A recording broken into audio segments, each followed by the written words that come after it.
The Denver Broncos' biggest matchup of the season is here. Saturday's game against the Bengals determines whether or not the Broncos will make it into the postseason. We'll break that down, preview the matchup, and much more on today's brand new episode, Locked On Broncos.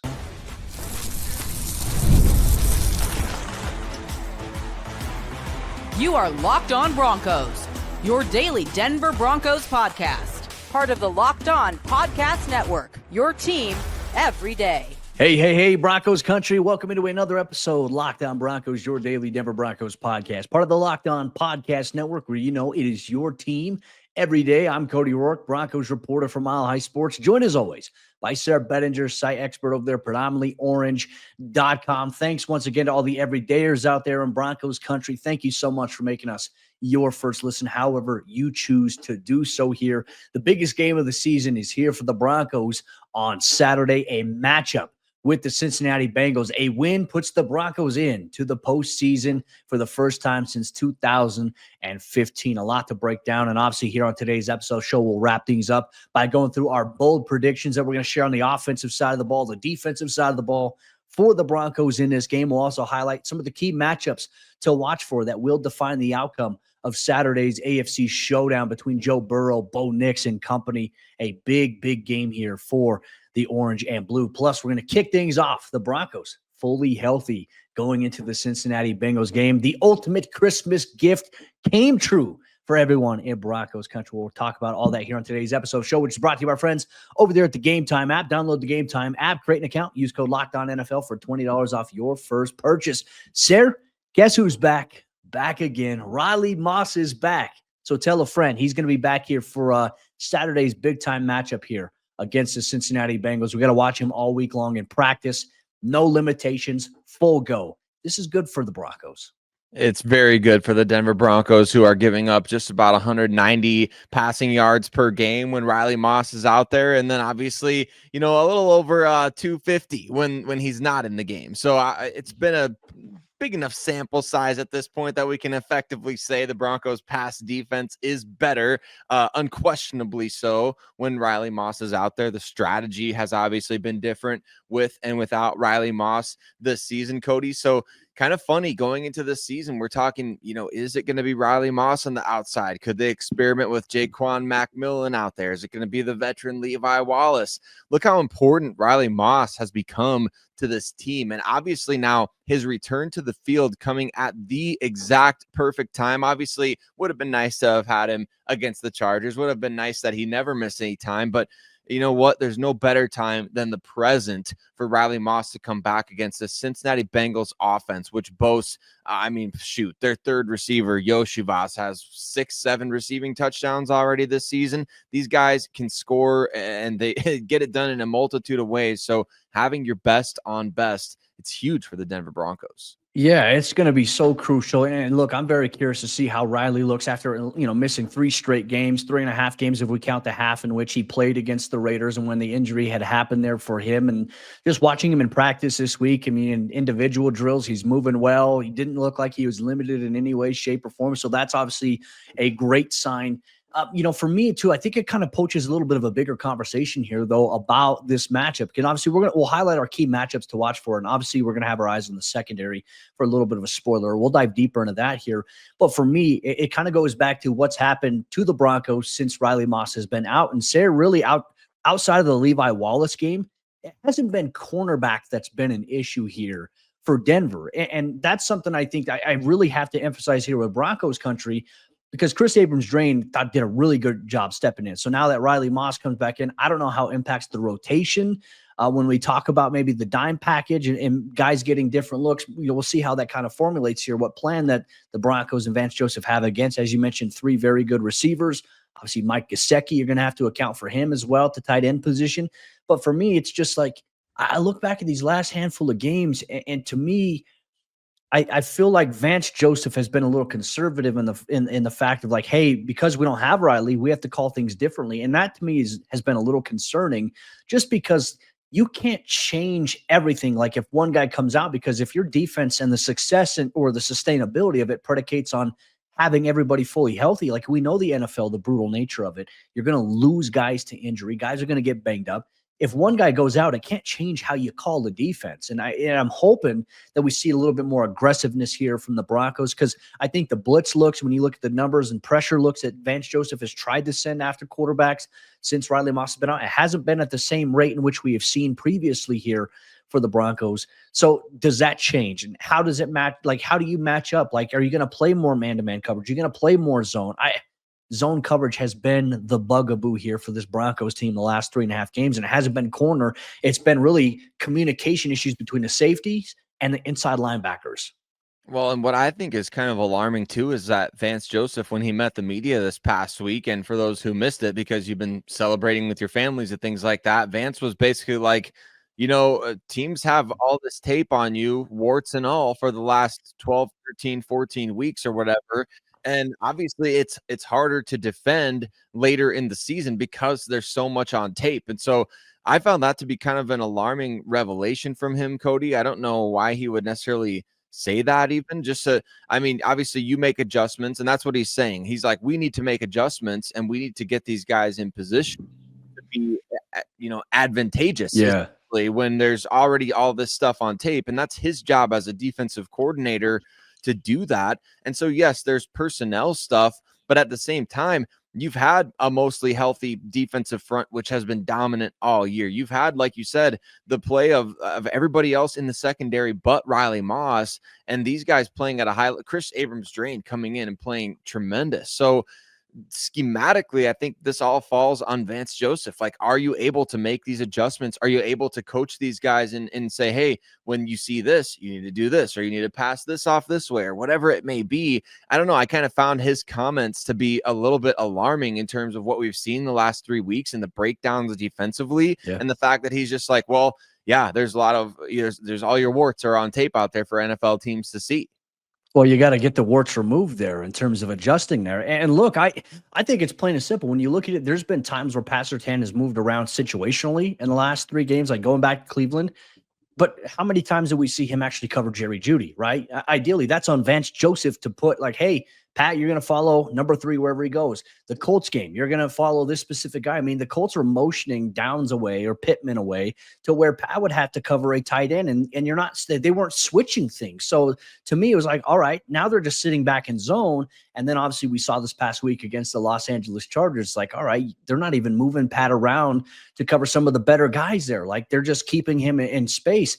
That is solely on the defensive coordinator, Sayre. And look, I think that's something that's been a frustrating thing for Sean Payton. Like, Sean, I think the last couple of weeks has really kind of hinted that, hey, like, our pass coverage hasn't been where it needs to be. We need to put our best guy on their best guy. And that, I think, is kind of wrapping up a little bit of pressure here on Vance Joseph, because look, it's Sean Payton wants this defense to hum, wants them to play the way that they were. And sure, of course, not having Riley Moss was a big factor in that. But you can't change who you are just because you don't have one guy out there. That's where you build in this team DNA, this chemistry. And it's like, hey, this is who we are. We can't change who we are. We need to play to our standard. And that has not been the case for almost 3 straight games here for this Broncos team. And certainly we've seen the numbers there. So maybe we'll see some, getting back to it, because I imagine if I'm looking at the Bengals, I'm looking at what Zach Taylor and those guys may do. They may put Jamar Chase, T. Higgins, Iosovas. They may just move these guys around to different spots. And it's like, all right, how are you going to counter that if you are Vance Joseph? I imagine eyes are going to be on Vance Joseph on Saturday for this game. And look, obviously Riley Moss, not the only guy who's healthy coming into this game here. Jaleel McLaughlin will play, ready to go after having the quad injury that forced him to miss last week's game. He was limited in 1 practice earlier this week, but was a full go in 2 consecutive days. Tyler Bede, his 21-day window has officially started. He's fully healthy. He's back, ready to go. So could see him potentially. Who knows? That's obviously something we'll continue to monitor there. And Troy Franklin, who left last week's game against the Chargers in a walking boot, full go, ready to go. The Broncos fully healthy for this game. And man, Sayre, the biggest game of the season is here. You hope all the stars align here, get back to the postseason. But how will the Broncos do just that? Well, several matchups will define the outcome of this game here on Saturday, 2:30 p.m. Mountain Time kickoff on NFL Network. For the Denver Broncos, we'll highlight which matchups, including PS2, Jamar Chase, primetime television. We'll highlight that and much more here on today's episode, Locked On Broncos. Today's Locked On Broncos podcast is brought to you by our friends over there at the Game Time app. And Game Time is focused on togetherness this holiday season. And that means when you bring people together at live events, the experience is that much better. And it's the perfect gift. Game Time has a new feature called Game Time Picks that makes getting tickets for live events even easier. And Game Time Picks also filters out all of the fluff to show you only the incredible deals on the great seats that you have for whatever event, whether it's sports, comedy, theater, anything that's going on in your area. So you don't have to waste time searching through thousands of tickets. On top of that, they have last minute deals as well, where if you want to go see the Broncos Bengals in Cincinnati this week, Game Time will give you the best offer possible on the best seats inside of their app. Plus, you can see exactly what the vantage view is going to look like of that event here with their seat views feature inside the app. So whatever ticket you get, you can see what the field action is going to look like from where you're going to be. That's one thing I love about the Game Time app. So take the guesswork out of buying tickets with Game Time. Download the Game Time app, create an account, use code LOCKEDONNFL for $20 off your first purchase. Terms apply. Again, create an account, redeem code LOCKEDONNFL for $20 off. Download Game Time today. What time is it? Game time.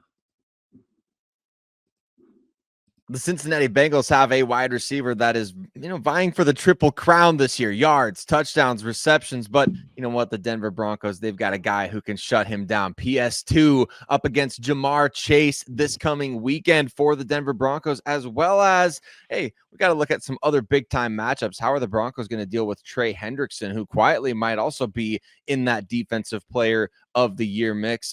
Cody, we got a lot to break down in terms of the matchups for this Broncos and Bengals game, which could determine ultimately the Broncos' playoff fate. But before we talk about these key matchups, I want to say thank you to every single one of you that makes Locked On Broncos your first listen of the day, every single day. Happy, holidays to all of you. Merry late Christmas to all of you out there. And we're looking forward to hopefully ringing in the new year with a playoff team here in the Denver Broncos. If you haven't already done so, hit subscribe wherever you listen or watch the show on YouTube. Cody, the matchups in this game are, fascinating. And I think it's even more fascinating with what we just got done talking about. The Broncos are fully healthy, which really does kind of change the game in terms of, okay, the Bengals are going to try to motion Ja'Marr Chase around the field. They're going to try to get him away from Pat Surtain. But even as good as Chris Abrams-Drain played these last couple of games, I think it's really something to be said for the fact that, hey, now Riley Moss is back in the game. Maybe you can count on him to win some matchups against a guy like Chase. It just elevates the whole side of the ball. But of course, all eyes are going to be on when number 1 for the Bengals is lined up against number 2 for the Denver Broncos. Yeah, I mean, this is potential defensive player of the year versus offensive player of the year matchup right here. Prime time, number 1, contender. This is the main event between these two guys. Like, what Pat Surtain has done this year has been incredible. What Ja'Marr Chase has done this season has been incredible as well. It's like the Avengers, Sarah. It's like, they've got a Thanos. It's like, yeah, but we've got a PS2. Like, they got a Ja'Marr Chase, but we've got a PS2. That, to me, I think is the most exciting thing about it. And to your point as well, with the return of Riley Moss, I think it takes a little bit of pressure off the back end of the defense, because you have a guy who can play really good man-to-man coverage, comes up and plays well against the run in terms of anything outside the perimeter there. That certainly helps. I think you kind of match up your guys a little bit. And obviously, Jaquan McMillan inside the slot, where he can play really well here. I think we've seen that from him this season. And just making sure that communication between these guys and the back ends of the safeties are obviously there. PS2 versus Ja'Marr Chase, this should be the most defining. This right here could decide, as I mentioned, whether or not Pat Surtain wins Defensive Player of the Year. And I think it's also on Vance Joseph to put Pat in a position to take away the NFL's best receiver right now in Ja'Marr Chase, and obviously the most explosive offense right now, led by Joe Burrow. These guys are going to try to go after each other too. And I think this is where everything it's for the marbles. This is playoff football here, even though it's not officially the postseason. This is a playoff matchup between two elite level all-pro players. To me, this is going to be a fun one to watch. But also, we talk about the return of Riley Moss, and we talk about guys like T. Higgins. T. Higgins is questionable coming into Saturday's game, so this is something to monitor. I anticipate that he's going to play, but look, nothing gets bigger than PS2 versus Ja'Marr Chase, and I think this is the one that Broncos Country is more excited to see as well. Well, and you can correct me if I'm wrong on this, Cody, but I think it could open up opportunities for the Broncos to even get back on track a little bit defensively, even against a couple of heavy hitters at the receiver position like this, because I don't know, this is just me spitballing off the top of my head. I'm not a defensive coordinator, anything like that. I've not played defense ever, but what about this option possibility? Could you disguise man coverage and zone coverage by just allowing, let's say the Bengals want to move Jamar Chase from one side of the field to say, hey, if Pat Surtain doesn't follow him, they're obviously playing zone coverage, but maybe could you disguise that by saying, hey, when he moves to the other side, we're just going to say Riley Moss, just man up against him, or if he moves into the slot, McMillan, you're manning up against him, and we're going to kind of try to disguise this to make them think we're in zone coverage. I don't know, just something like that popped into my head, so you can tell me if I'm wrong about that, but I kind of find that to be interesting possibility. You can do certain things like that, but everything comes with a rule, right? Like, for example, let's say they do motion. Let's say Jamar Chase, let's say they go 2-by-2, two receivers to one side, two on the other. Jamar's on the right side, Pat's lined up against him, and let's say he's off the ball and he motions across. Certainly, if it's zone, Pat will bump to the number 2 guy outside and over the top while you're going to get movement. You can run zone to one side, man on the other. The Broncos have done that quite a bit. They also run a lot of match, right? So if there's a certain route that goes vertical at this depth, or if this receiver has an outside release at this depth, then you have to play him as man. There's also match zone where, hey, like I've got to play this area. I've got to ride the most dangerous threat here. And then if someone comes in the area, I've got to pass off and drop down. The Broncos do play a lot of palms coverage there where there is communication between the outside corner and the safety in terms of passing off maybe a vertical route to take whatever's coming underneath.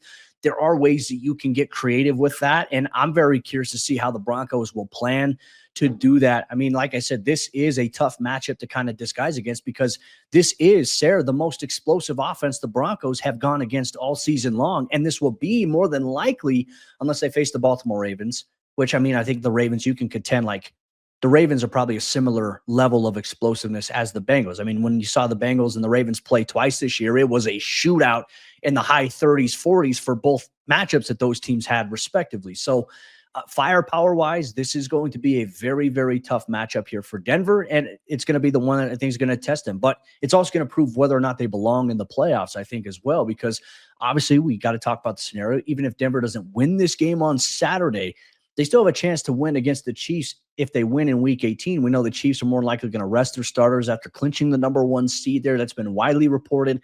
But you don't want it to come to that, right? Take care of business now. Show right now that you belong. I think that's going to be a big thing that we have to watch for. And look, Sayre, I'll even take it another step further here when we talk about this matchup.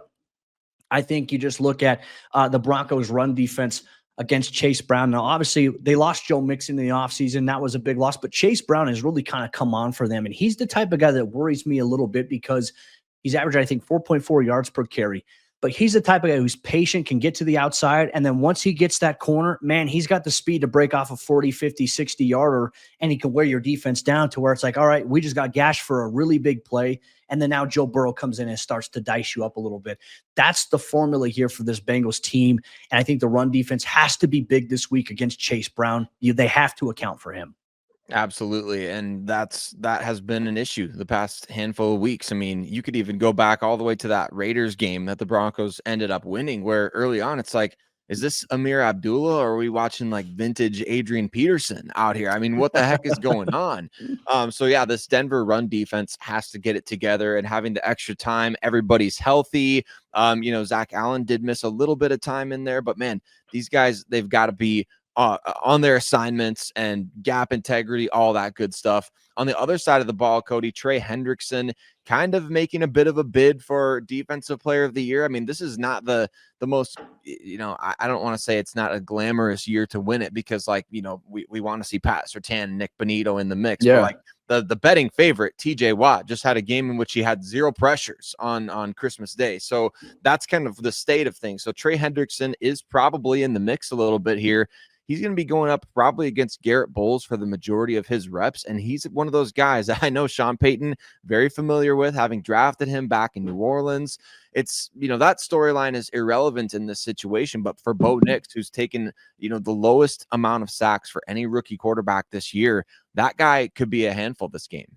Yeah, I saw the chart that just got put out too about how many sacks Caleb Williams has taken, how many sacks like Drake May, and he's got less starts, has been sacked more than Bo Nix at this point. I think he's got 29. He's been sacked 29 times in just 10 starts. Like that's not ideal. Caleb Williams, feel for him there in Chicago. But Bo is just smart in terms of not taking sacks and being in a good position to keep the Broncos ahead of the chains a little bit or to throw the football away.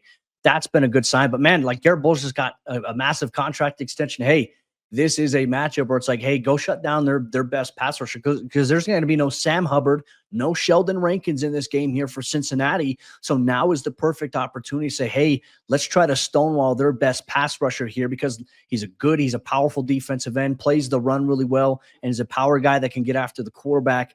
Denver's going to have to try to account for that. And also, I think Cincinnati is going to send several nickel or safety blitzes in this game. We'll see if Geno Stone plays. I know he's questionable. But man, this is the biggest game of the year here, Sarah. I know we said that last week, but it's like until the Broncos clinch a playoff spot, this is the biggest game. And then if the Broncos do that, then the playoff game will be the biggest game since 2015. So you're in a position now. Sean Payton said it all week. The goal is to get to 10 wins. Get it here on Saturday, 2:30 p.m. Mountain Time on NFL Network. What are some of the bold predictions, though, that we have for this game? We're going to share our thoughts on the offensive side of the ball, the defensive side of the ball. Maybe the Broncos might change things up in the running back rotation. We'll highlight that and much more here on today's episode, Locked On Broncos.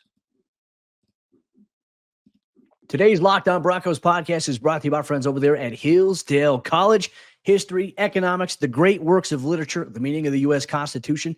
Did you study these things in school? Probably not. Or even if you did, maybe it's time for a refresher. Time and technology, they have changed a lot of things, but they have not changed the basic fundamental truths about the world and our place in it. And our sponsor, Hillsdale College, is offering more than 40 free, that's right, free online courses, including Constitution 101, the meaning and the history of the Constitution, Introduction to Free Market Economics, The Great American Story, A Land of Hope, and the Rise and Fall of the Roman Republic. And on top of that, there are 36 other courses that you can get access to for absolutely free if you are interested in continuing your education or brushing up on things you might have learned in the past. And all of Hillsdale's courses, they are self-paced so that you can start whenever. You can tune in wherever you're at, and you can go deeper with readings, quizzes, discussions, or you can just enjoy the lectures. So check it out today. Go right now to hillsdale.edu/lockedon to enroll. There's no cost, and it's easy to get started. That's hillsdale.edu/lockedon to register. Hillsdale.edu/lockedon. Jumping into the fourth quarter action on today's episode, Locked On Broncos. We are one day away from game time and kickoff. And one thing you can expect, obviously, is a post-game report of Locked On Broncos following the Broncos-Bengals game here on Saturday. We're going to get into our bold predictions for this matchup here against Joe Burrow and the Bengals in a tough road game here for the Broncos. We'll look at the offensive side of the ball. We'll look at the defensive side of the ball. And as always, as you're listening to the show and you want to share your thoughts, make sure you share your bold predictions with us as well on social media at Cody Roark NFL, at Sayre Bedinger, at Locked On Broncos. Sarah, let's start on the offensive side of the ball, my friend. I'm going to kick it off to you here to open things up. Bold predictions here for Saturday's game against Cincinnati, where we know the weather could be a little bit of a factor here. All the heavy rain is anticipated to be after the game. There could still be some light rain, light wind here, obviously for the course of this game, though. Offensively, where are you going?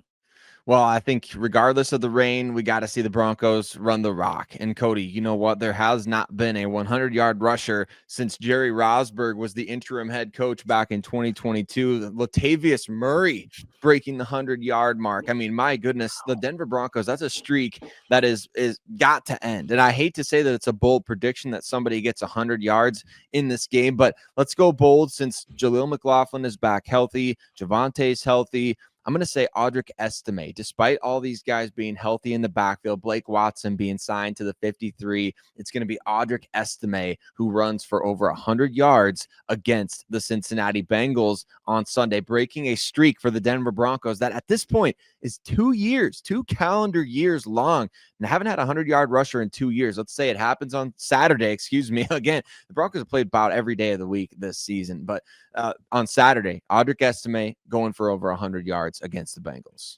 32 straight games the Broncos have played without a 100-yard rusher. That is crazy. It's got to end at some point. I like that. And look, this isn't going to be my bold prediction, but maybe something to keep an eye on here. So obviously Blake Watson got promoted to the 53-man roster.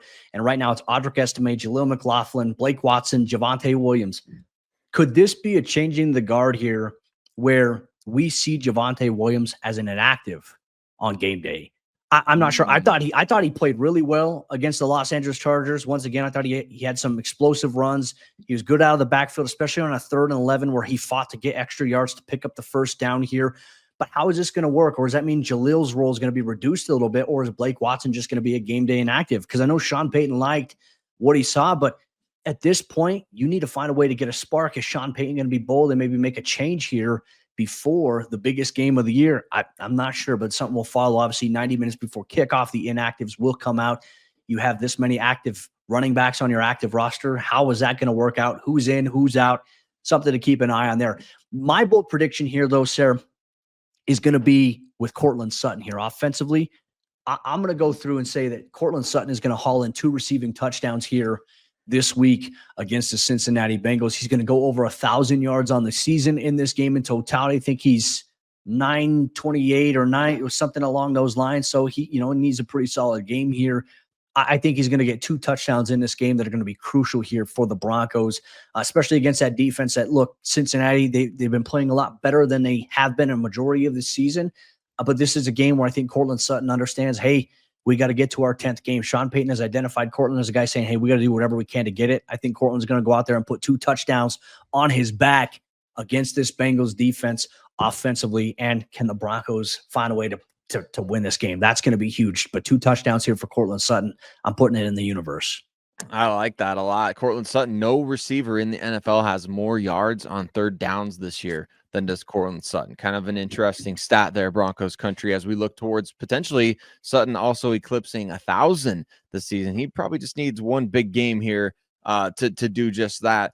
Defensively for the Broncos, Cody, you know what? I've gone a little crazy on some defensive predictions in the last handful of weeks. And you never know when the football gods are going to say, hey, you know what? You predicted 4 turnovers against the Colts. We're going to give you 5. How about this for the Cincinnati Bengals game this week? I'm going to say that Nik Bonitto has 2 forced fumbles in this game. Maybe why don't we go a step further and say Nik Bonitto is going to have 2 strip sacks against the guy who's probably, in my opinion, the best at navigating a dirty pocket in today's NFL in Joe Burrow. I think that might seal Defensive Player of the Year for Nik Bonitto, especially if the Broncos can create turnovers off of that. Yeah. But let's put that into the universe as well. 2 strip sacks for Nik Bonitto in this game against Joe Burrow and the Bengals. I like that. And if he does that, I think, once again, could we see a situation here? Like, obviously with TJ Watt, he's had some games where he hasn't gotten pressures. He hasn't gotten sacks. That's a big measure in it. But if this were to happen, could we see a situation where if the 1 and 2 guys in terms of how voters decide to do it in terms of Defensive Player of the Year are on the same team? Can you do a co-Defensive Player of the Year here for PS2 and for Nik Bonitto? Like, these guys, they play so well off of each other in terms of how they do it. I think it's incredible here. I just think it's awesome that Denver has 2 guys that are actually in the conversation, and they are right there in the top 3 of it. And when you talk about, the betting odds and the favorites, like that to me, I think is an exciting thing to kind of follow here.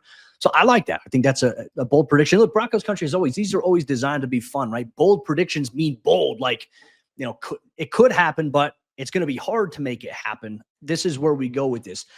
Defensively here, kind of goes into our Defensive Player of the Year conversation. I've got PS2, my bold prediction, PS2 holds Jamar Chase to under 65 yards when covering him in this game, which, look, I think you look at some of the other guys that Surtain's gone against this week, there's been 30, I can't even remember what the highest yardage was, maybe 40 yards or something, or 35. 60, like, you look at Jamar Chase, he's a unicorn at the position. He is a true legitimate player at that position. So for me, it's like, all right, if Pat Surtain holds him to under 65 yards when covering him, that right there is going to be a special, I think, revelation here in terms of maybe Defensive Player of the Year here for Pat. Now, is Pat going to cover him all game? I don't know. It remains to be seen. We would like to see that matchup all game. but PS2 holds Jamar Chase under 65 yards receiving when covering him in Saturday's matchup against the Bengals. That is my bold prediction here defensively. And as always, Broncos Country, make sure you send your bold predictions in as well. We always want to hear yours on the offensive side of the ball and on the defensive side of the ball as well. Denver's going to play on Saturday, so that means our schedule is going to change up just a little bit. We'll have a Locked On Broncos post-game report for you on Saturday following the Broncos-Bengals game, which kicks off at 2:30 p.m. Mountain Time on NFL Network. And on top of that, you also get something for Monday as well. We'll get the aftermath of it. Are the Broncos going to be in the playoffs? There's so much at stake here for this team going forward. It's going to be a fun time to be an everyday listener and a first listener of the day here for the Locked On Broncos podcast. With that said, Broncos Country, appreciate you so much. Thanks for rocking with us. Make sure you check out Locked On NFL for your second listen of the day. We'll see you for the Locked On Broncos post-game report.